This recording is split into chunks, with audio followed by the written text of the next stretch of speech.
पहले अपने बारे में बताइए और फिर आपने कहां और किस गांव का दौरा किया उसके विषय में जरा बताइए। आदरणीय प्रधानमंत्री जी, हूँ सुनील रमेश कुमार केला राजस्थान री गौरवशाली धरती सु एक माय भारत वॉलेंटियर हाँ।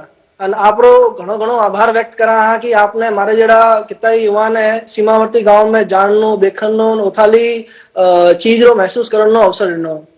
सर्वप्रथम आदरणीय प्रधानमंत्री जी, मैं आपको धन्यवाद देना चाहता हूं भारत के सारे युवाओं की तरफ से कि पीएम इंटर्नशिप योजना के तहत आपके जो दूरस्थ गांवों में जो मेरे जैसे जरूरतमंद युवा हैं उनके लिए एक बहुत बड़ी अपॉर्चुनिटी उसमें निकली है और साथ में हमें लाभ मिला इस विकसित वाइब्रेंट विलेज प्रोग्राम का। मैं राजस्थान के एक सीमावर्ती गांव से हिमाचल प्रदेश के धारचांगो उपरेला गांव में गया था। जी नहीं, आप पढ़ाई क्या करते हैं, क्या प्रवृत्ति क्या करते हैं, इसके साथ जुड़ने का अवसर कब से आया? इस कार्यक्रम के पहले कोई कार्यक्रम किया था क्या माय भारत में? आदरणीय प्रधानमंत्री जी, इससे पहले मैं अपने यूथ पार्लियामेंट के अंदर जा चुका हूं एक बार और इसका जो अवसर है मुझे माय भारत पोर्टल से मिला। जब मैंने रजिस्ट्रेशन किया तो मेरे सीधे मेल आईडी और फोन पे मैसेज आया कि एक विकसित वाइब्रेंट विलेज नाम का प्रोग्राम होने जा रहा है जिससे आप सीमावर्ती गांवों का दौरा कर सकते हैं। तो मुझे लगा कि इसमें मेरे लिए और मेरे जैसे अनेक युवाओं के लिए बहुत बड़ी एक अपॉर्चुनिटी है कि वो वहां पे जाएं और अपने भारत को गहराई से समझें। अच्छा सुनील, आप तो स्वयं ही सीमावर्ती गांव से हैं। ऐसे में अपने गांव और जिस गांव का आपने भ्रमण किया वहां क्या समानताएं और विविधताएं, विभिन्नताएं, क्या क्या महसूस किया आपने? आदरणीय प्रधानमंत्री जी, लोकेशन तो चाहे अलग हो सकती है लेकिन दोनों जगह पे एक चीज समान थी, वो अपने देश के प्रति प्रेम का जज्बा, वहां के लोगों की बहादुरी जो हम राजस्थान में देखते हैं।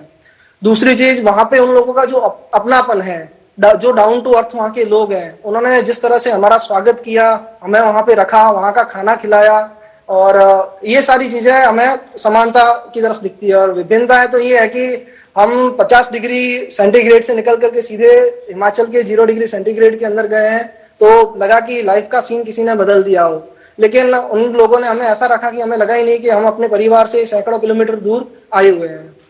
अच्छा, आप जब वहां थे तो वहां से अपने परिवार के साथ संपर्क करते थे? जी माननीय प्रधानमंत्री जी, हमने लगभग समझे कि रोज का ही था। हमारे जहाँ कैंप लगा हुआ था वहां से घर पे वीडियो कॉल करके और घर वालों को बताते थे कि ये हमारे पास से जहाँ हम होम स्टे में रुके थे उसके पीछे जो नदी बह रही थी सतलुज, तो उसका व्यू हम रोज अपने घर वालों को बताते थे कि ये व्यू है। यहाँ की जो प्राइमरी स्कूल्स हैं उनके बारे में बताते थे कि कैसी पढ़ाई चल रही है वहाँ पे।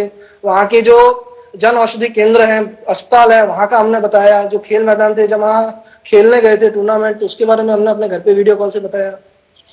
वहां से अपने दोस्तों को कोई फोटो वोटो भेजी थी क्या? रोज रेगुलर फोटो भेजते थे, इंस्टा पे, व्हाट्सएप पे, फेसबुक पे पोस्ट करते थे तो सारे लोग पूछने लगे कि भाई साहब कहाँ जा रहे हो, कैसे जा रहे हो और आपने यहाँ पे जाने के लिए क्या यूज किया है। तो हमने उनको बताया कि माय भारत पोर्टल से रजिस्ट्रेशन करके और क्विज कंपटीशन जीत करके जो मेरा नंबर लगा है, जो मुझे चयनित किया गया है, वहां से उस माध्यम से मैं वहां पे पहुंचा हूं।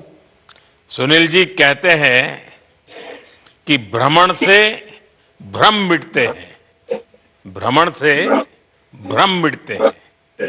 मैं ये योजना चाहता हूं कि भारत के बॉर्डर विलेजों को लेकर आमतौर पर जो